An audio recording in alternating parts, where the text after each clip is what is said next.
Du télétravail à présent, puisque depuis aujourd'hui, patronat et syndicats discutent de ce télétravail. Lui, c'est de lui donner un cadre, essaie plutôt de transposer une directive européenne à ce sujet. Sachez que ça concerne quand même 1,5 million de personnes. Mathieu Billette de Villemeur, bonjour. Bonjour. Vous connaissez bien ce domaine. Vous-même, vous travaillez de cette façon-là. Vous publiez un ouvrage sur le télétravail. Vous en avez déjà publié d'autres. D'ailleurs, dites-nous, qui fait ce télétravail? On a tendance à penser que ce sont plutôt les femmes, justement, qui veulent rester dans leur foyer, s'occuper plus facilement de leurs enfants, arranger plus ou moins bien leur temps de travail. Ce sont elles qui travaillent chez elles? Il y a effectivement un certain nombre de femmes, mais contrairement à ce qu'on pense, il y a beaucoup d'hommes, notamment des experts, des cadres qui travaillent de chez eux aussi. Des cadres Tout à fait. supérieurs. C'est pas du tout le cliché de la femme qui veut rester à s'occuper de ses enfants. Il y a beaucoup de femmes aussi qui travaillent à domicile parce qu'elles veulent pouvoir profiter de leurs enfants et les voir grandir. Mais les hommes aussi sont dans cette situation-là et on a une répartition qui n'est pas uniquement centrée sur les femmes. Et alors là, aujourd'hui, syndicats patronat disent qu'il faut qu'on légalise un petit peu ce télétravail qui est de plus en plus, qui concerne de plus en plus de salariés, parce que finalement, on ne sait pas combien de temps ils travaillent, ces gens-là, chez eux. Ils travaillent beaucoup plus que les autres. Il y a des problèmes pour l'achat du matériel. Quand on travaille chez soi, on a besoin d'ordinateur, de téléphone. Il y a un mélange vie privée, vie professionnelle. Tout ça, actuellement, c'est le plus grand flou. Exactement. La négociation qui s'ouvre a comme objectif justement de définir un cadre plus précis sur le télétravail, parce que un télétravailleur salarié est un salarié comme les autres, il a droit aux garanties des autres salariés, mais il faut définir des spécificités pour cette activité-là particulière, parce que, comme vous le disiez, il y a l'ordinateur qui va être utilisé pour des raisons professionnelles, mais qui peut aussi être utilisé pour des raisons privées. Il faut définir l'organisation au sein du domicile. Enfin, il y a beaucoup d'aspects à négocier, et le mieux, c'est de le faire entre les partenaires sociaux. Par exemple, comment on va dire combien d'heures a travaillé quelqu'un qui travaille chez soi? Comment on le fait ça? On met une webcam dans tous les appartements? Non, je pense que ça, typiquement, ça serait quelque chose de dangereux.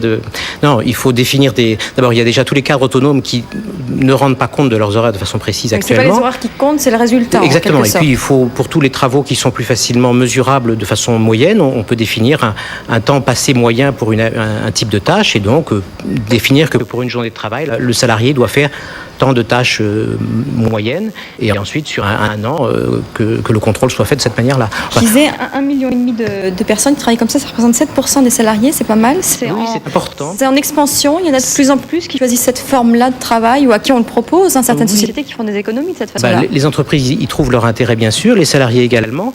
Les technologies maintenant permettent de faire ça très facilement à des coûts très, très raisonnables.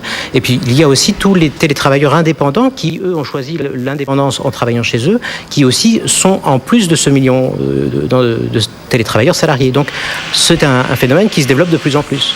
Merci Mathieu Billette de Villemeur. Et puis si vous voulez en savoir plus sur ce domaine qui est en pleine refonte, le télétravail, vous voyez, aux éditions Guide Utile, télétravail, gagner sa vie en restant chez soi.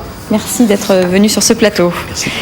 Allez, c'est le seul pont du mois de mai, vous le savez certainement, et du coup vous êtes très nombreux à vouloir en profiter. Ça s'annonce difficile sur les routes dès ce soir et jusqu'à dimanche, parce qu'en plus, dimanche, ce sera le retour des vacanciers de la zone C. Le point avec Bertrand Hadet. Dans le ciel, sur les routes, dans les gares, vous serez très nombreux sur le départ, car ce long week-end est le seul pont du mois.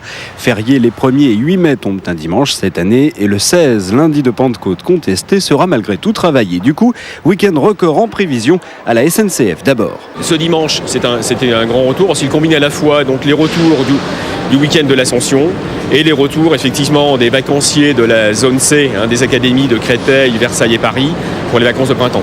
Même problème sur les routes, départ en rouge en région parisienne, orange partout ailleurs ce mercredi, mais aussi jeudi. Pour les retours, bison futé voire rouge dimanche, noir en Ile-de-France, mais les automobilistes pourraient écourter leur week-end. La météo n'est pas très favorable ce week-end. Il faut savoir qu'on a un temps d'averse qui est annoncé, et donc on peut penser que les départs seront un petit peu atténués. Les vacanciers qui font enfin profiter en nombre de l'Ascension dans les airs, évidemment. Aéroport de Paris attend un pic de passagers à Roissy aujourd'hui et dimanche à Orly. Sur le tarmac, sur le bitume ou sur les rails, l'unique pont du mois promet partout d'être chargé. On passe au football et ce soir le PSV Eindhoven est condamné à l'exploit face au Milan AC. Les Néerlandais doivent marquer au moins 2 buts face aux Italiens pour espérer jouer la finale de la Ligue des Champions. C'est à suivre sur Canal à partir de 20h45. Liverpool, de son côté, est assuré de jouer cette finale. Ce sera le 25 mai prochain à Istanbul. Hier soir, les Reds ont créé la surprise en éliminant les grands favoris, les Blues de Chelsea, 4e minute de jeu, ce but litigieux de Luis Garcia, car on ne sait pas vraiment si le ballon a bien franchi la ligne de but. Je vous laisse regarder.